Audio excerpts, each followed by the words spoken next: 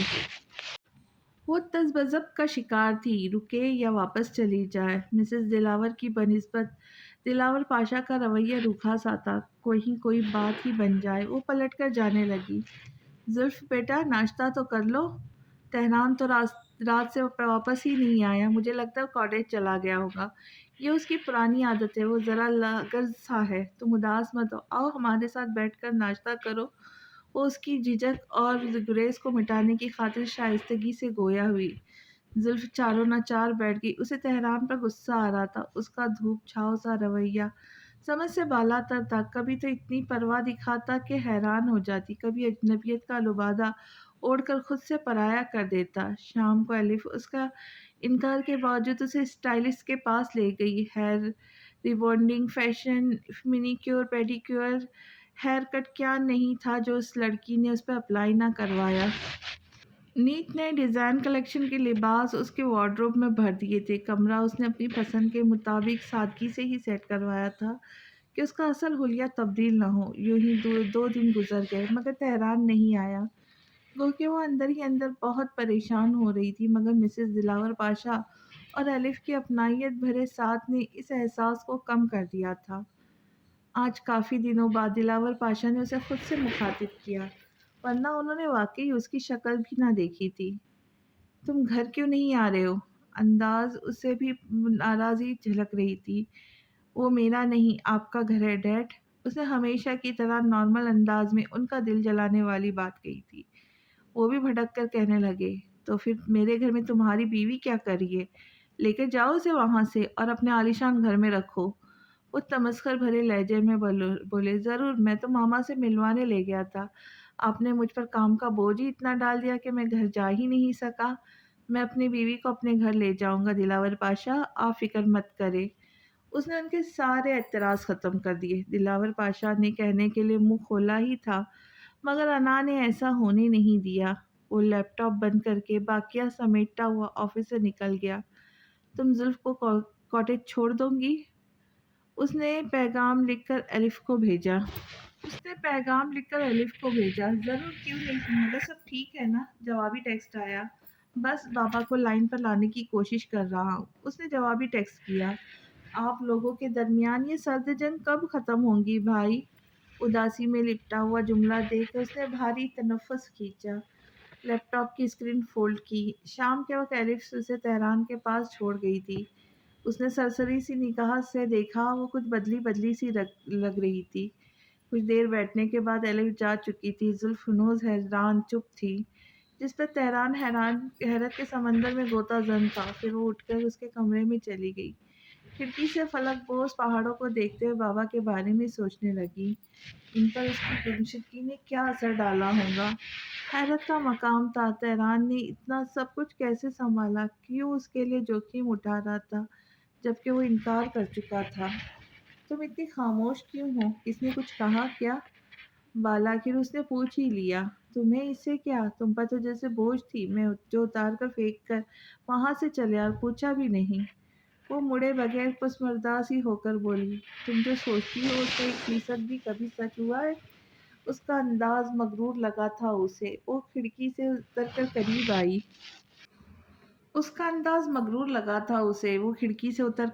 آئی۔ اور جو سوچتے ہو وہ ہمیشہ سچ ہوتا ہے، تم ایسے کیوں ہو؟ کیسے؟ انا پرست۔ وہ دلچسپی سے سینے پہ ہاتھ لپٹے اسے دیکھ رہا تھا۔ اپنے لیے انا پرست کا خطاب اس نے پہلی بار سنا تھا، مگر اچھا لگا تھا۔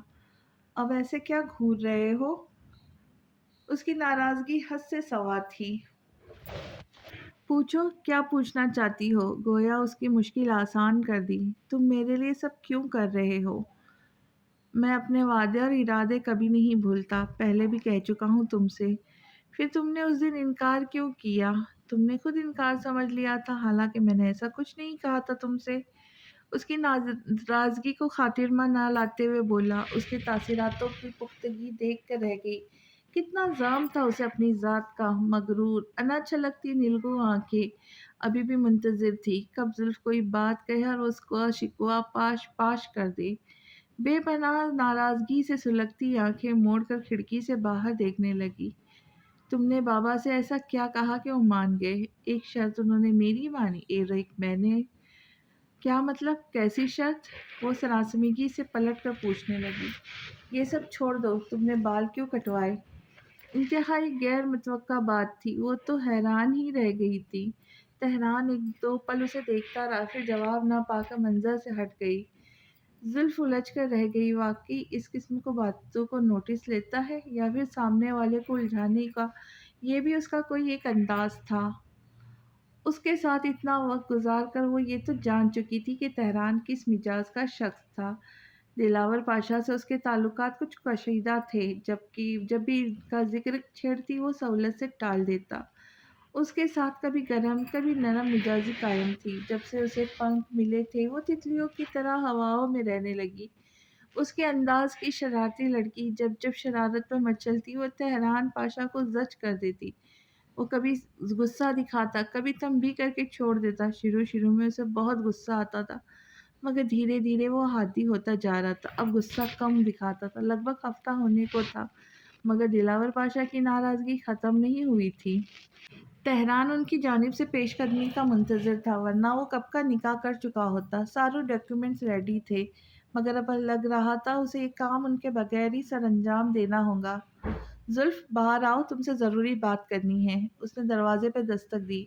کاٹیج میں ایک ہی کمرہ تھا جو اسے دے چکا تھا۔ یہ قربانی اس نے کیسے دی وہی جانتا تھا، ویسے بھی اس کا زیادہ وقت آفس میں گزرتا تھا۔ کیا بات ہے؟ تہران کا سنجیدگی سے بھرپور انداز دیکھ کر اس کا دل ڈوبنے لگا۔ اس نے میرج پیپر اس کی جانب سرکا دیے، آنکھیں اٹھا کر بغور اس کے تاثرات نوٹ کرنے لگا۔ اسے چپ سی لگ گئی، وہ مضطرب ہو کر حیرت زدہ سی کبھی پیپرز اور کبھی اسے دیکھنے لگی۔ تہران پین اس کی طرف بڑھاتے ہوئے کہنے لگا، سائن کرنے سے پہلے مجھے سن لو، میں تمہیں بتانا چاہتا ہوں کہ میں کس قسم کا شخص ہوں۔ میں سادگی پسند ہوں، کفایت شعار ہوں، بہت محنت سے کماتا ہوں اور سوچ سمجھ کر خرچ کرتا ہوں، جبکہ تم مہینے میں ہزاروں روپے صرف کپڑوں اور جوتوں پر خرچ کرنے والی لڑکی ہو۔ تم میرے ساتھ نہیں چل سکو گی زلف۔ وہ اسے خبردار کر رہا تھا۔ اس کی بات کاٹ کر تیزی سے بولی، ایسا ہرگز نہیں ہے۔ دوسری بات یہ کہ اگر میں نے تمہارا ہاتھ تھامنے کا فیصلہ کیا ہے تو یہ فیصلہ ہرگز عارضی نہیں ہے۔ زلف کا دل لمحے کے ہزارویں حصے میں کہیں باہر دھڑکا۔ پہلی بار وہ روبرو اس کی آنکھوں میں دیکھتے ہوئے کہہ رہا تھا، یہ احساس تسکین آمیز اور تسلی بخش تھا۔ وہ خوشی کے مارے ہواؤں میں اڑنے لگی۔ سائن کرنے سے پہلے اچھی طرح سوچ لو، کیونکہ اس کے بعد تمہیں میرے اصولوں کے مطابق زندگی بسر کرنی ہے۔ سوچنے کی گنجائش ہی نہیں تھی، اسے آسائشوں پر کمپرومائز ہی کرنا تھا۔ بدلے میں اسے مان اور عزت مل رہی تھی، جس میں کل کو محبت بھی شامل ہو جاتی۔ وہ لمبی سانس لے کر کرسی کی پشت سے ٹیک لگائے اسے تکے جا رہا تھا، جس کے چہرے پہ سوچوں کا جال بچھا ہوا تھا۔ اس کے علاوہ میرے پاس دوسرا راستہ بھی ہے، کچھ توقف کے بعد تہران نے کہا، جسے سن کر زلف کی پلکوں پر احساس سا پیدا ہوا۔ براہ راست اس کی نیلگوں آنکھوں کی گہرائی میں ڈوب کر کوئی تاثر، کوئی جذبہ تلاش کر رہی تھی جو فرحات آمد ہو، مگر زلف اس نے چونک کر دیکھا، دوسرا راستہ بھی ہے۔ میرے سبھی راستے تم سے شروع ہو کر تم پر ختم ہوتے ہیں۔ کوئی احساس تہران پاشا کے دل میں جاگنے لگا۔ پھر بھی سوچ لو، اس تاثر کے شہر سے نکلنا چاہا، تم کہو، تم مجبور ہو کر میرا ساتھ دے رہے ہو؟ وہ جذباتی انداز میں پوچھنے لگی، اس کی آنکھوں سے تیزی سے گیلی ہو رہی تھی۔ یہ دیکھ کر بے ساختہ اس نے نفی میں سر ہلایا۔ نہیں، تم جس رنگ میں مجھے ڈھالنا چاہو میں ڈھل جاؤں، ہر چیز پہ سمجھوتا کرنے کو تیار ہوں، اف تک نہیں کروں گی، بس مجھے تمہارے ساتھ رہنا ہے۔ اس کا چین اطمینان تو دوسرا راستہ سن کر ہی رخصت ہو گیا، مبادا تہران اسے واپس نہ بھیج دے۔ یکدم وہ ہراساں ہو گئی تھی، آنکھوں سے سیل روانہ جاری تھے۔ وہ لب بھیجتے اسے دیکھ رہا تھا، اس کے سارے الفاظ کھوئے سے تھے۔ اتنا والہانہ انداز پہلے کہاں دیکھا تھا؟ پلیز، وہ ملتجی انداز میں سسکی تھی اور تہران پاشا کے ضبط کا امتحان شروع ہو گیا تھا۔ پل پل خوف کا اژدھا اسے اپنے شکنجے میں جکڑ رہا تھا، اور پھر اس نے بلوری آنکھوں سے نظریں ہٹا کر اس کے ہاتھ سے پین لیا اور رکا پکڑ کر اپنا سائن کھینچ دیے۔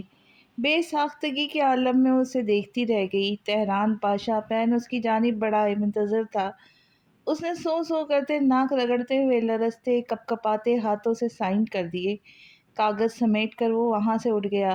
زلف کئی لمحے اس کی چوڑی پشت کو گھرتی رہی۔ وہ اس کا بہت بڑا جذباتی سہارا تھا، اس کا سچا ہمدرد تھا۔ وہ اس کی دلجوئی کرتے رہتا، اس کے ناز نخرے اٹھاتا، اس کی شرارتوں اور گستاخیوں کو درگزر کر دیتا۔ اس کے اندر زندگی لوٹ آئی تھی، پہلی بار کسی کے ساتھ مطمئن اور خوش تھی۔ وہ اس کے چہرے پہ قوس قزح کے رنگ رنگ بکھرنے کا سبب بن گیا تھا۔ اب وہ تا حیات اس کے ساتھ رہنے کی خواہش مند تھی، ہر قیمت پر۔ ٹھیک اگلے دن مسز دلاور پاشا اس پیغام کے ساتھ کاٹیج تشریف فرماتی کہ وہ ان دونوں کے گھر چھوڑنے کے فیصلے پر ناراض ہو کر دن رات ایک کر کے دلاور پاشا کو منا چکی ہے۔ وہ اس سندیش کے ساتھ حاضر ہوئی ہے کہ آنے والے سنڈے کو ان کی شادی کا ریسیپشن ڈیسائیڈ کر لیا گیا ہے، جب وہ دونوں انوائٹڈ ہے۔ تہران پاشا کے انداز میں ان دونوں کو سرپرائز کیا تھا، مگر وہ خوش بھی تھا۔ بالآخر دلاور پاشا مان گئے تھے۔ سینے سے بوجھ سرکتا ہوا محسوس ہوا، وہ خود کو ہلکا پھلکا محسوس کر رہا تھا۔ زلف تو تمہارے ساتھ بور ہو جاتی ہوں گی، ہے نا؟ اب یہ تو کوئی زلف سے پوچھتا کہ وہ تو اس کی تنہائی سے بھی باتیں کر لیتی تھی۔ ٹھیک کہا آپ نے مام، کنکھیوں سے تہران پاشا کو دیکھتے ہوئے بولی۔ تم میرے ساتھ گھر چل رہی ہو زلف؟ وہ ایک دم بسوری، خود اپنے پیروں پہ کلہاڑی مار چکی تھی۔ شیور ممی، ضرور لے کے جائیے اسے۔ کچن سے تہران کی آواز برجستہ آئی تھی، اس نے یہ جان بوجھ کر کہا تھا۔ زلف جانتی تھی، اس کے انگ انگ سے شرارے پھوٹنے لگے۔ تم بھی ساتھ چلو گے بیٹا؟ اب کی بار ان کا انداز بے لچک تھا۔ میں ایک آدھ بار چکر لگا لیا کروں گا، یہاں زیادہ کمفرٹیبل محسوس کرتا ہوں، ویسے بھی میرا کام میں زیادہ وقت گزرتا ہے۔ رہی بات سونے کی تو فرق نہیں پڑتا یہاں سوؤں یا آفس میں۔ اس نے کافی کا کپ مسز دلاور پاشا کو تھماتے ہوئے کنکھیوں سے زلف کی خفا صورت دیکھی۔ بیٹا تم چھوڑو اسے، یہ تو ایسا ہی ہے، اس کی وجہ سے تمہیں قید تنہائی کاٹنے کی ہرگز ضرورت نہیں ہے۔ تم میرے ساتھ چلو، جاؤ شاباش، جلدی سے پیکنگ کر لو۔ وہ کینہ توڑ نظروں سے تہران کو گھورتے ہوئے وہاں سے اٹھی، جسے ہرگز فرق نہیں پڑا تھا اس کی حتی المکاں دھوکہ دینے والی عادت سے۔ زلف کو سخت نفرت تھی، ایک لمحے اس کی نظروں میں گرا کر اگلے لمحے بڑی شان سے اٹھنے کی ہنر بخوبی جانتا تھا۔ ان چند ہفتوں کے عرصے میں وہ اس کی اتنی عادی ہو چکی تھی کہ دوری کے نام سے ہی بے چین ہونے لگتی۔ ایک تہران پاشا تھا سرتاپا بے اتنائی میں لپٹا ہوا، ایک وہ تھی سرتاپا اس کی محبت میں ڈوبی ہوئی۔ اس نے بودل جلد سے اپنی چیزیں بیگ میں سمیٹی۔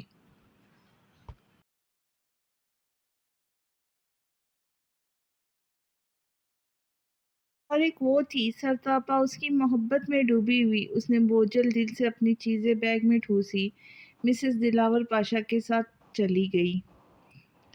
Thank you so much dad. Thank you so much dad. اس نے آفس میں موقع میسر آتے ہی ان کو گلے لگا لیا۔ وہ خود کو چھڑا کر دور بتکے اور دبدبا گراتے ہوئے کہنے لگے، یہ مت سمجھنا کہ تم جیت گئے ہو، یہ ریسیپشن میری مجبوری ہے۔ تم نے تو میرا نام ڈبونے میں کوئی کسر نہیں چھوڑی تھی۔ تھینک یو ڈیڈ، وہ ایک بار پھر دہراتے ہوئے ڈھٹائی سے ہنسا تھا۔ میری نظروں سے دور ہو جاؤ، انہوں نے دانت پیس کر کہا۔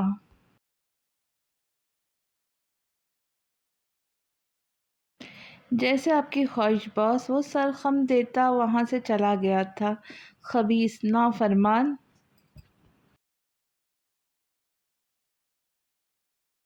وہ ٹائی کی نوٹ ڈھیلی کرتے ہوئے بڑبڑائے۔ تہران کچھ نہ کر کے بھی ان سے سب کچھ کروا لیتا تھا، اس کا ستارہ ہی ایسا تھا۔ بہت سوچ وچار کے بعد وہ اس نتیجے پہ پہنچے تھے۔ تہران کے آفس کی روٹین پر ایک انچ بھی فرق نہیں پڑا۔ وہ باقاعدگی سے آفس آ رہا تھا، اسی محنت اور لگن سے کام کرتا تھا۔ وہ خوش تھے اور پریشان بھی تھے اور حیران بھی، مگر زیادہ شکر گزار تھے ان کے بیٹے کا جنونی محبت سے پالا نہیں پڑا تھا۔ زلفوں پہ بھی گہری تحقیق کی تھی، اس میں چالاک عورتوں والے گن نہیں تھی، وہ سیدھی سادی معصوم لڑکی تھی۔ اب اختلاف کی کوئی وجہ سامنے نہیں آ رہی تھی۔ جلد یا بدیر لوگوں کو پتہ چل جاتا کہ سرکل میں ہزاروں باتیں منتی، اس لیے وہ مانتے ہی بنے۔ ہاں، شیئرز والی حرکت پر اب بھی ناراض تھے اور شاید عمر بھر ناراض ہی رہنے والے تھے۔ تمہارے سامنے بیٹھ جاؤ، تم مجھے تنگ نہیں کرو گی؟ بالکل نہیں کروں گی۔ پھر بیٹھ جاؤ، انتہائی فرمانبرداری سے کہتی کرسی کھینچ کر اس کے مقابل بیٹھ گئی۔ اس کے لیے آج خوشی کا دن تھا، چونکہ وہ دلاور ہاؤس آیا تھا۔ جب سے آیا تھا لیپ ٹاپ اور فائلیں سامنے پھیلائے بیٹھا تھا۔ زلف کو اس ماحول سے خوفزدہ ہونے لگی۔ اس کی سنجیدہ صورت دیکھتے ہوئے جھجک کر پوچھا، پین لے لوں؟ لے لو۔ نوٹ بک لے لوں؟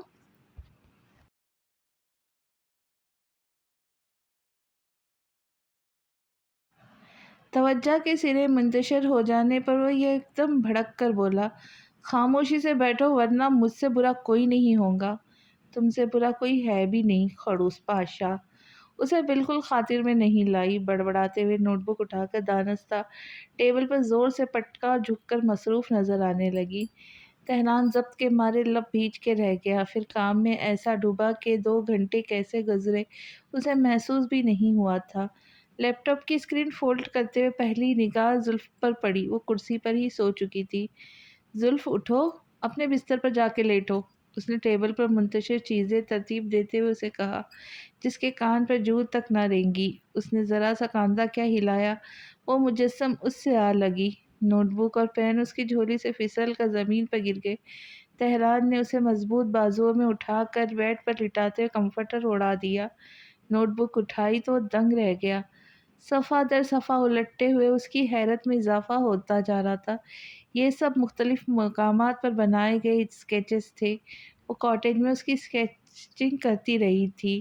اسے پہلی بار اپنی لا علمی پر حیرت ہوئی تھی۔ اس کم عقل کند ذہن لڑکی کی یہ یونیک خوبی اسے بے حد بھائی تھی۔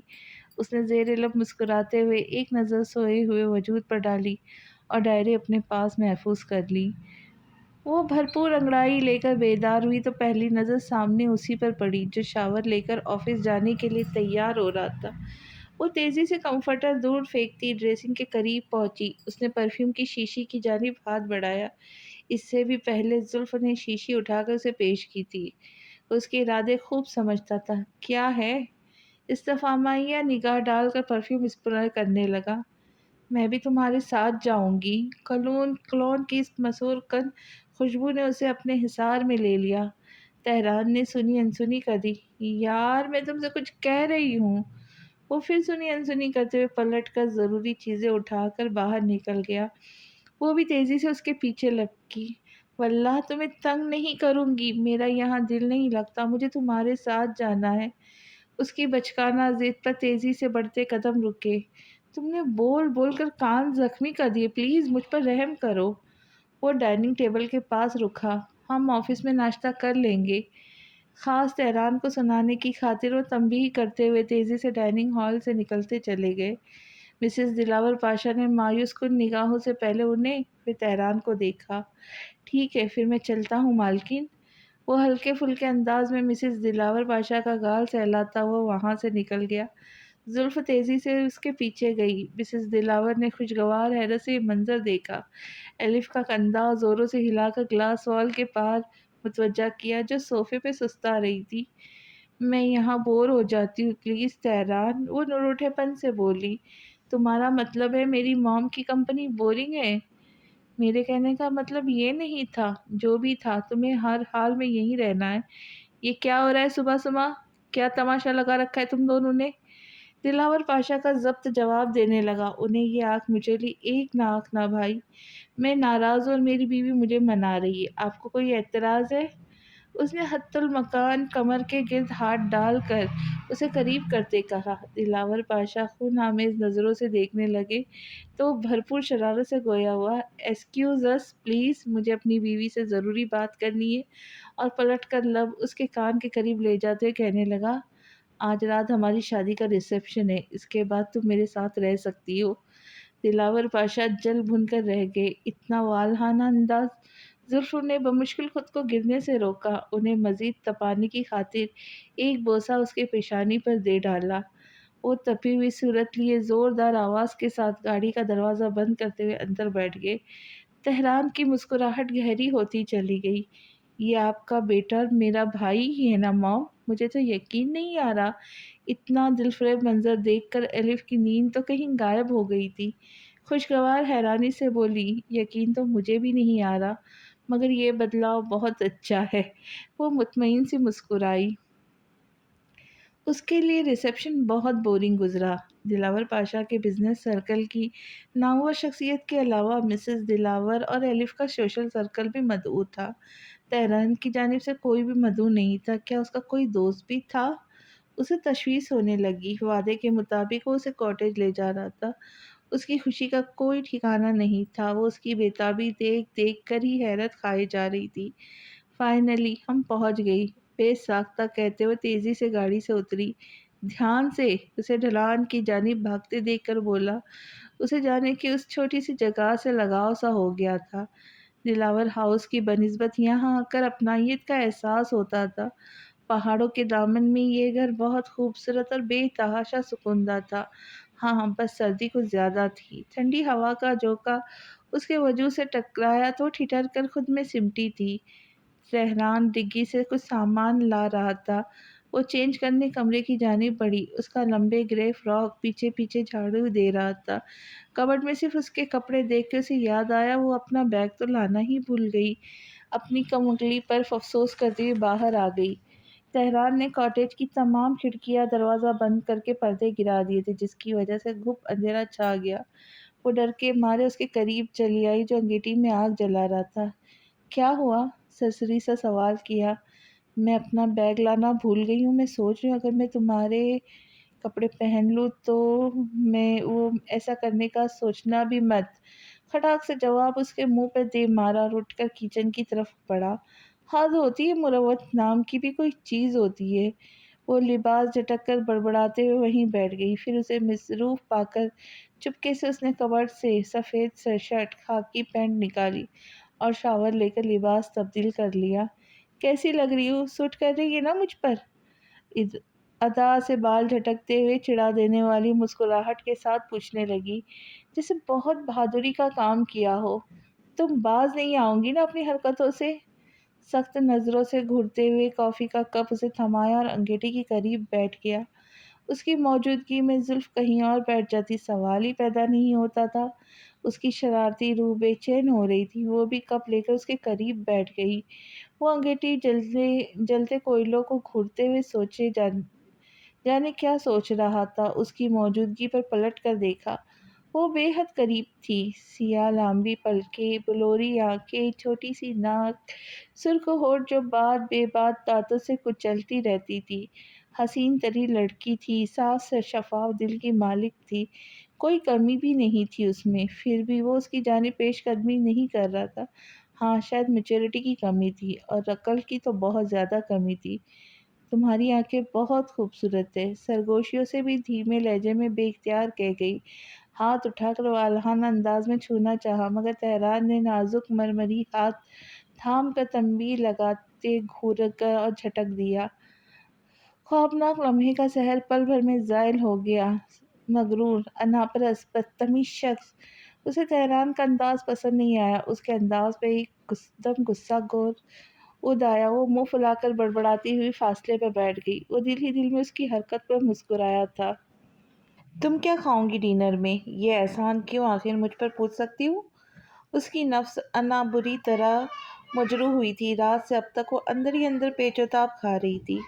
اب تہران کے سوال پر رکھائی سے پوچھنے لگی، کیونکہ میرے دوست آ رہے ہیں۔ اس کا انداز نارمل تھا۔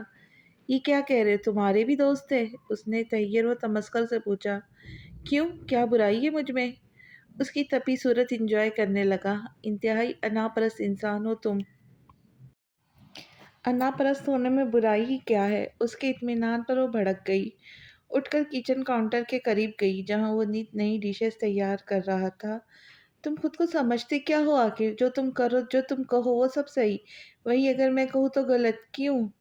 یہ تو ہر انسانی فطرت کا تقاضا ہے۔ اسے اپنی ذات اور اپنے فیصلے ہمیشہ درست لگتے ہیں۔ وہ لمحہ بھر کے لیے اسے لاجواب کر گیا۔ زلف سرتاپا سلگ گئی۔ دوستوں کے لیے اتنا اہتمام دیکھ کر اندر ہی اندر جیلس ہونے لگی۔ تم نے بتایا نہیں کیا کھاؤں گی؟ اس نے اپنا سوال پھر دہرایا۔ تم کیوں پوچھ رہے ہو؟ وہ سختی سے گویا ہوئی۔ کیونکہ میں نے سب دوستوں کے لیے ان کی پسند سے ڈشز تیار کی ہے۔ میں تمہاری دوست نہیں ہوں۔ پیسے تم میری بیوی ہو۔ اتنا بے ساختہ پن تھا اس جملے میں کہ زلف کا دل زوروں سے دھڑکنے لگا، جیسے ابھی پسلیوں کی دیوار توڑ کر باہر آ جائے گا۔ جو تمہارا دل چاہے بنا لو، وہ کہہ کر رکی نہیں تھی، بلکہ کمرے میں جا کر عجیب مسرور انداز میں کنپٹی سہلانے لگی۔ تم میری بیوی ہو، اس کی نقل اتارتے ہوئے خود ہی ہنس پڑی۔ 2 ہفتے 2 دن مزید 24 گھنٹے گزر چکے تھے۔ تہران پاشا، تمہارا سرپرائز مجھے ابھی تک نہیں ملا، کب ملے گا؟ کہیں تم نے ارادہ ملتوی تو نہیں کر دیا؟ شجاع کی بے تابانہ آواز اس کی سماعتوں تک پہنچی۔ تمہیں کیا لگتا ہے آج تم سب کو یہاں کیوں دعوت دی گئی ہے؟ تہران نے الٹا سوال اسی سے پوچھا۔ کیونکہ ہم تمہارے ہاتھ کے کھانے کو مس کر رہے تھے۔ جی نہیں عالمگیر صاحب، تم لوگوں کو اسی سرپرائز سے ملوانے کے لیے دعوت دی گئی ہے، وہ اطمینان سے کہتے ہوئے شجاع اور ایمان کو چونکا گیا۔ کچھ ہی دیر میں دل نشیں بھی آ چکی تھی، چونکہ ڈائننگ ٹیبل فارسٹ کے دامن میں سیٹ کیا گیا تھا۔ ایک طرف صوفے، دوسری طرف ڈائننگ ٹیبل تھا۔ اطراف میں سرخ و سفید کلرز کا کا ڈیکوریشن کے پردے ہوا میں لہرا رہے تھے۔ سامنے کچھ دوری پر جھیل کے پانی پہ پڑتے چاند کے عکس کی روشنی نے ماحول کو خوابناک رنگ دے دیا تھا۔ اس نے بہت محنت اور لگن سے اس تقریب کا اہتمام کیا تھا۔ یہ چند خاص لوگ اس کی زندگی کا کل اثاثہ تھے، جنہیں خاص ہونے کا احساس بھی وقتاً فوقتاً دلاتا رہتا تھا۔ اس کے انداز سب سے الگ تھے، اس کے طریقے سب سے جدا تھے۔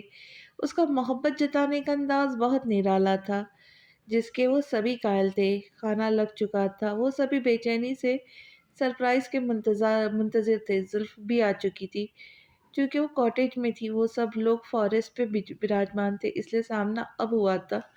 دل نشیں کا دل دھڑکنا بھول چکا تھا۔ اتنی خاص نگاہ تہران نے کسی لڑکی پر نہیں ڈالی تھی۔ تم لوگوں میری زندگی میں بہت اہمیت رکھتے ہو، ہر خاص موقع پر میرے ساتھ رہے ہو۔ اس بار کچھ مجبوری تھی، اس لیے تمہیں تھوڑا لیٹ دعوت دی، جس کے لیے میں معذرت خواہ ہوں۔ کہنے کا مقصد یہ ہے کہ میں نے شادی کر لی ہے اور زلف میری بیوی ہے۔ وہ مسکراتے ہوئے متعارف کروانے لگا۔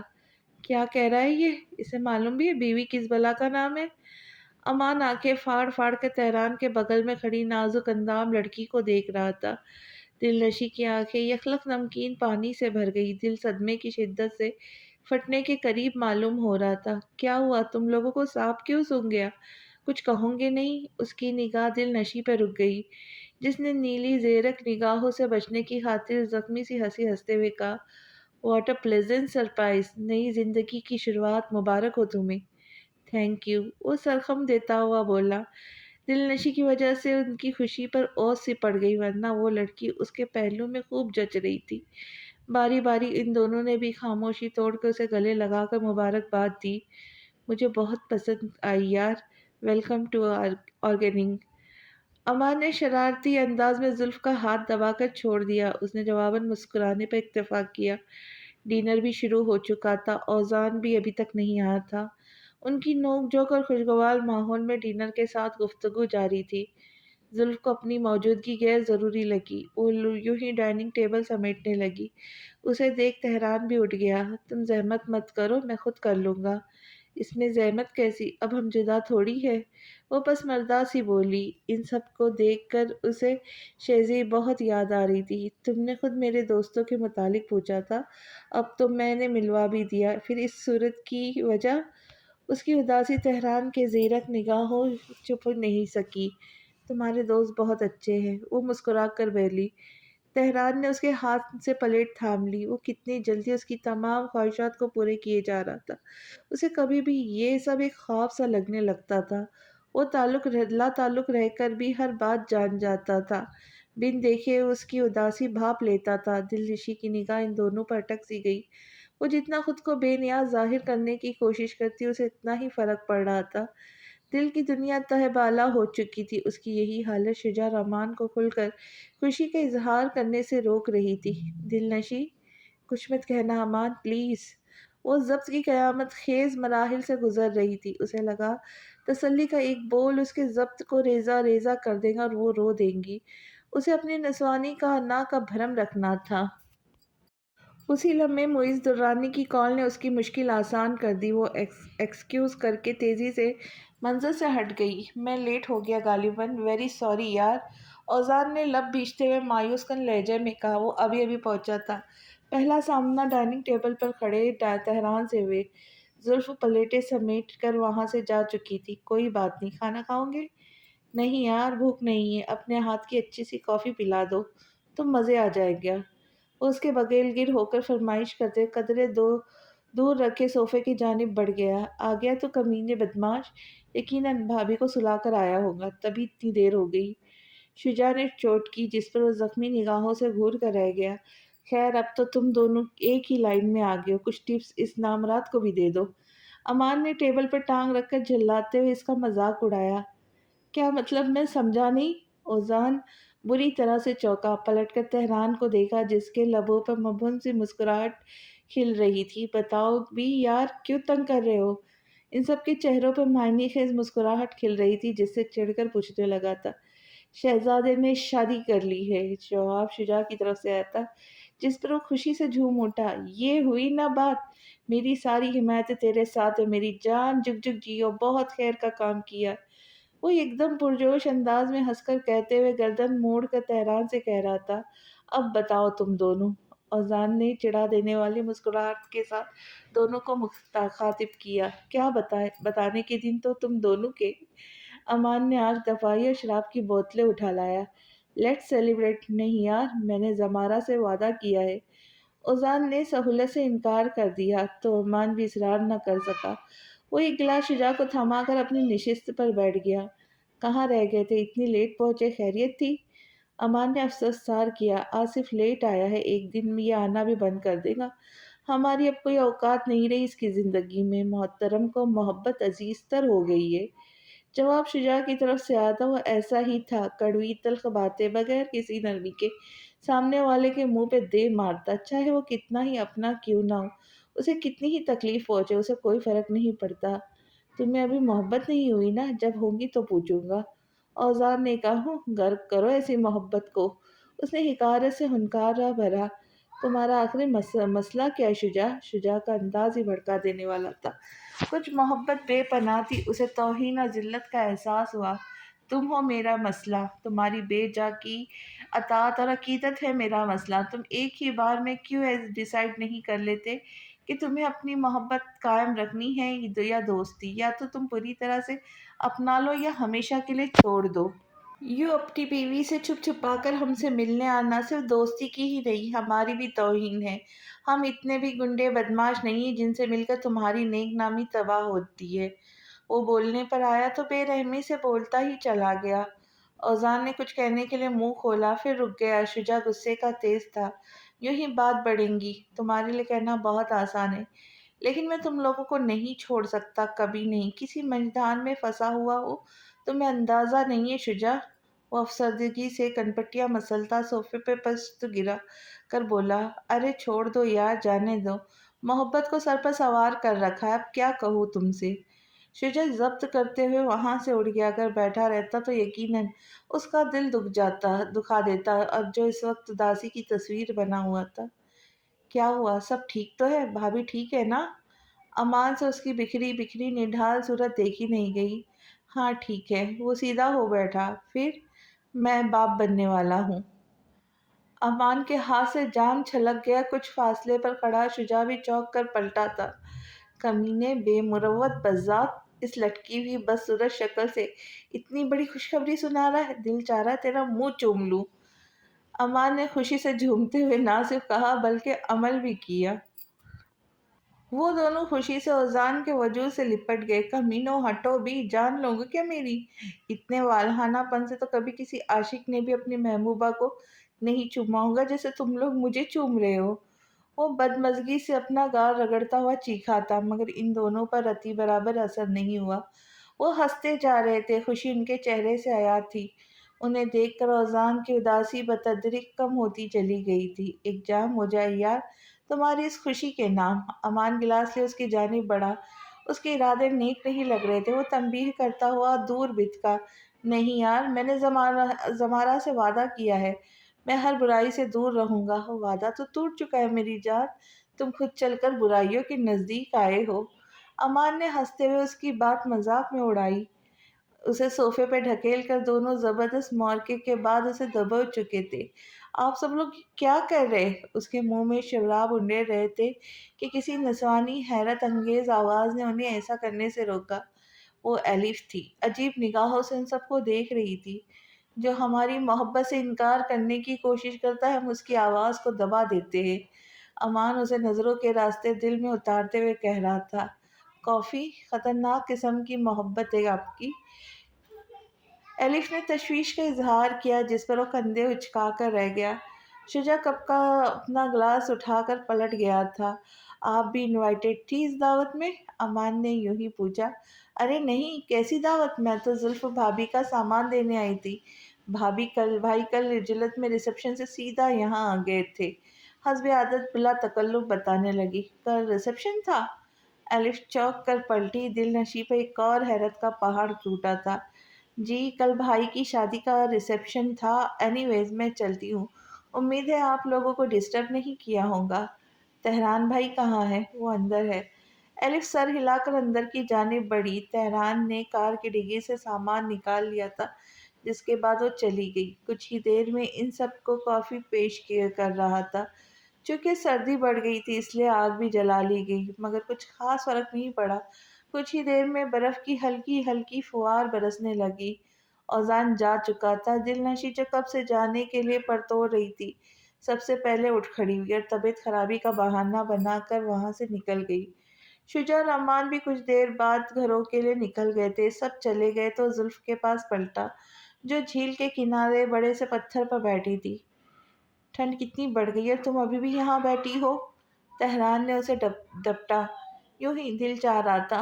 دل کو زیادہ ڈھیل مت دو، مان چکی دل کی، اب چلو اندر۔ وہ تحکم بھرے لہجے میں بولا تو چاروں ناچار اٹھی۔ تم اداس کیوں تھی؟ اس کے بلوری آنکھوں میں جھانکتا ہوا پوچھنے لگا۔ انداز میں تفکر تھا، پرواہ تھی۔ مجھے بھی اپنی ایک دوست کی یاد آ گئی تھی۔ اس کی آنکھوں کے کونے نم ہونے لگے تھے۔ تم بہت خوش قسمت ہو کہ تمہیں ایک نہیں چار چار سچے اور اچھے دوست ملے ہیں۔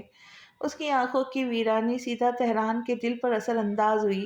اسے وہیں سوچوں میں گھرا چھوڑ کر زلف اندر کی جانب بڑھ گئی۔ روحانیت کے لمحے بہت مختصر، سکھ کے لمحات اس سے بھی مختصر ثابت ہو گئے۔ اسے کیا معلوم تھا؟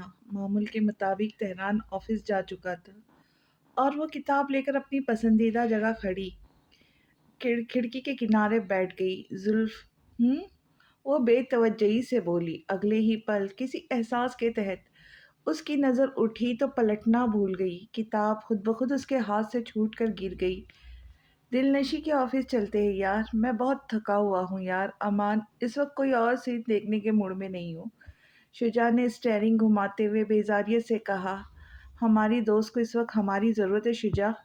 امان نے اسے گھورا، اس کا دل محسوس کر رہ گیا۔ بلا شبہ وہ ہر اپنے کا احساس کرنے والا شخص تھا۔ یار لڑکیوں کی عادت ہوتی ہے ہر بات پر رونا اور پیٹنے کی۔ اسے اکیلا چھوڑ، وہ خود سنبھل جائیں گی۔ شجاع کے لہجے میں کڑواہٹ گھلنے لگی۔ وہ قطعی صنف نازک کے انداز و اطوار سے واقف نہیں تھا۔ تجھ جیسا کٹور دل انسان میں نے آج تک نہیں دیکھا۔ گاڑی روک، سائڈ پہ مجھے اترنا ہے۔ وہ اسے کھری کھری سنا کر گاڑی سے اتر گیا۔ کیا مصیبت ہے یار؟ اس نے برہمی سے اسٹیئرنگ پر ہاتھ دے مارا، پھر جانے کیا سمائی۔ سیٹ بیلٹ ہٹاتے ہوئے وہ بھی گاڑی سے اتر گیا۔ تم لوگ کیوں آئے ہو؟ پلیز چلے جاؤ، مجھے اکیلا چھوڑ دو، میں اکیلا رہنا چاہتی ہوں۔ دل نشی نے انہیں دروازے پر ہی ٹوکتے ہوئے سختی سے کہا تھا، جبکہ وہ دونوں اس کا بھیگا لہجہ اور مترم آنکھیں دیکھ چکے تھے۔ وہ یقیناً ماتم کنا تھی۔ میں تمہیں ہرگز اکیلا چھوڑنے کے موڈ میں نہیں ہوں بھائی، میں تو تمہیں مرنے کے بعد بھی خوابوں میں تنگ کرنے کا ارادہ رکھتا ہوں۔ تم روتے ہوئے گڑ گڑایا کروں گی اور مزے کی بات تو یہ ہے تمہیں سننے کے لیے میں نہیں رہوں گا۔ ہو گیا تمہارا؟ اس کے طویل روداد پر زخمی نظروں سے گھورتے ہوئے اتنا ہی کہہ سکی۔ امان کو اس سے بے حد ہمدردی ہونے لگی۔ دل سوزی اور ہمدمی کے تحت بہت اپنائیت سے اس کا ہاتھ اپنے ہاتھ میں لے لیا۔ ذرا سی توجہ اور دلگیری پر دل نشی کی آنکھوں میں ڈھیروں پانی بھر گیا۔ وہ ازلی مضبوط دل نشی کہیں سے نہیں لگ رہی تھی۔ تہران نے اچھا نہیں کیا امان، اس کی آواز گہرے دکھ میں ڈوبی ہوئی تھی۔ وہ ایسا ہی ہے دل نشی، دوست ہونے کے ناطے اس نے جان بوجھ کر تمہاری جانب کوئی جذباتی پیش قدمی نہیں کی، کیونکہ وہ دوست اور دوستی دونوں کا بھرم برقرار رکھنا چاہتا ہے۔ تم واقف ہو اس کی انا پرستی اور خود پسندی سے، ویسے شاید ہو سکتا ہے وہ تمہارے جذبوں سے واقف ہی ہو، مگر اب کیا فائدہ؟ امان نے نرمی اور اپنائیت سے سمجھایا۔ اس کی آنکھوں سے آنسو مسلسل بہنے لگے۔ سالوں سے جو محبت دل میں دفن کر رکھی تھی وہ یوں سب کے سامنے عیاں ہو چکی تھی کہ نہ تو اپنی عزت نفس بچا سکی، نہ محبت سے انکار کر سکی۔ سب کی جو ہوئی وہ الگ۔ تم نے دیکھا نہیں اس کی آنکھوں میں محبت یا وارفتگی جیسا کوئی جذبہ نہیں تھا۔ جب وہ اپنی بیوی کی جانب دیکھ رہا تھا اسے یہ صاف ظاہر ہے اس نے یہ شادی دلاور پاشا کے کہنے پر کی ہے۔ خاموشی سے ایک طرف کھڑے شجاع نے لقمہ دیتے ہوئے بات دبانی چاہی۔ ہو سکتا ہے تمہارا قیاس درست ہو، بہرحال اب کچھ نہیں ہو سکتا۔ میں نہیں مانتی انکل کے کہنے پر تہران شادی جیسا بڑا اور اہم فیصلہ کر سکتا۔ وہ یہ نہیں کہہ سکی دلاور پاشا اسے دھوکہ نہیں دے سکتے، جبکہ وہ شاید دل نشی کے تہران کے لیے جذبات سے کسی حد تک آگاہ تھے۔ جو بھی ہے دل نشی، تہران نے اپنا راستہ چن لیا ہے، تم خود کو سنبھالو، کیونکہ اب آنسو بہانے سے کچھ حاصل نہیں ہوگا۔ تہران تو تمہیں ملنے سے رہا، اس کی نظروں میں اپنا بھرم اور عزت برقرار رکھو۔ اس نے سگار کا دھواں ہوا میں اڑاتے ہوئے بات سمیٹ کر مختصر کر دی۔ کتنے آرام سے اس نے کہہ دیا تھا کہ تہران اسے نہیں مل سکتا۔ اس کے دل پر گہری ضرب لگی تھی۔ اس کی صورت دیکھ امان کو ہول اٹھ رہے تھے۔ وہ شریر انداز میں اسے چھیڑتے ہوئے بولا، کم آن ڈارلنگ، تہران جیسے تمہارے آگے کھوٹے سکے، اس سے ہٹ کر سوچو، مجھے دیکھو، تم سے کتنی محبت کرتا ہوں اور تم ہو کہ گھاس ہی نہیں ڈالتی۔ اس پتھر کے دیوتا تہران کے پیچھے پڑی ہو۔ امان، میرا سب کچھ لٹ چکا ہے، میں برباد ہونے کے در پر ہوں اور تمہیں مذاق سوچ رہا ہے۔ اب کی بار وہ رو دی تھی۔ امان پھر بھی باز نہیں آیا تھا۔ وہ شرارت کے تول دیتے ہوئے کہنے لگا، اچھا مجھے چھوڑو، سامنے دیکھو شجاعت عالمگیر کھڑا ہے تمہارا مجاز پرسی کرنے کے لیے۔ کیا ڈیشنگ پرسنالٹی ہے بندے کی، تمہارے ایک اشارے پہ جان دینے کو تیار۔ ایک بار ہاں کر کے تو دیکھو، کیوں شجاع؟ اس کے سنسنی سے بھرپور پرجوش انداز پر شجاع بھی سنجیدہ نہ رہ سکا۔ تم لوگوں نے مجھے سمجھ کیا رکھا ہے؟ میں محبت کرتی ہوں تہران سے۔ یہ محبت کوئی ایک دو دن کی تو نہیں جو میں آنسو بہا کر ریلیکس ہو جاؤں اور ایسے ریئیکٹ کروں جیسے کچھ ہوا ہی نہیں۔ میری جان، ہم تو تمہارا دل بہلانے کی کوشش کر رہے۔ امان کی ساری شوقی ہوا ہو گئی۔ اچھے بچوں کی مانند شریفانہ انداز میں سیدھا ہو بیٹا۔ دل تو شاید اب کسی بھی چیز سے بہلنے والا نہیں۔ اس کا دکھ امان کو اندر ہی اندر گھلانے لگا۔ 100% سچ کہہ رہی تھی دل نشی۔ اس نے بھی تو الف کی محبت سے پیچھا چھڑانے کی جانے کیا کیا کیا تھا، اپنی ہستی فنا کر ڈالی تھی، مگر دل تھا کہ کمبخت اسی کے نام کی راگنی الاپے جا رہا تھا۔ دل نشی کے آنسو اب شدت اختیار کر چکے تھے۔ شجاع، تم ہی کچھ کہو یار، میں تو تھک گیا ہوں۔ وہ سر پر ہاتھ گھماتے ہوئے بہارے ہوئے انداز میں وہاں سے اٹھ گیا جس صوفے پہ دل نشی گھٹنوں میں سر دیے سسک رہی تھی۔ تم کیوں خود کو ڈی گریڈ کیے جا رہی ہو یار؟ یا تو تم یہ امید لگائی بیٹھی ہو کہ تہران تمہیں اپنے اس رویے کی صفائی دے گا؟ وہ سگار پھینک کر کچھ تلخ اور طنز سے بولا۔ دل نشین نے سر اٹھا کر اسے زخمی نظروں سے گھورا، مگر بولی کچھ نہیں۔ جیسے تہران سے محبت کرنا تمہاری ذاتی فعل ہے، ہم جتنے بھی تمہارے عزیز یا قریب تر صحیح، ہمیں کوئی حق نہیں تم سے سوال کر سکے۔ اسی طرح شادی کا فیصلہ سراسر تہران کا نجی ہے فیصلہ ہے، ہمیں یا تمہیں کوئی حق نہیں پہنچتا کہ ہم اس سے سوال کریں۔ وہ رسان سے سمجھانے لگا، میں نے تو یہ نہیں کہا۔ اس نے ناراضگی کا برملا اظہار کرتے ہوئے فوراً پیترا بدلا، تم پھر تو کیوں خود کو تھکا رہی ہو؟ اگر تمہیں محبت ہے تو دوستی کی خاطر قربان کر دو اپنی محبت۔ سنا تم نے؟ پھر سے وہی دل نشی بن جاؤ جو ہماری عزیز جان دوست تھی۔ یہ اتنا آسان نہیں ہے شجاع۔ وہ اندر سے ٹوٹی ہوئی تھی۔ ناممکن تو نہیں ہے، کوشش کر کے دیکھو، اور ایک بات گارڈ باندھ لو، کبھی یہ سوچ کر تہران کی طرف دوبارہ مائل نہ ہو جانا کہ وہ اپنی بیوی میں انٹرسٹڈ نہیں ہے، یہ تمہیں بہت چھوٹا بنا دے گا۔ جس دل نشیز معیز درانی کو میں جانتا ہوں وہ بہت بلند و بالا کردار کی مالک ہے، وہ کبھی ایسی چھوٹی حرکت نہیں کریں گی۔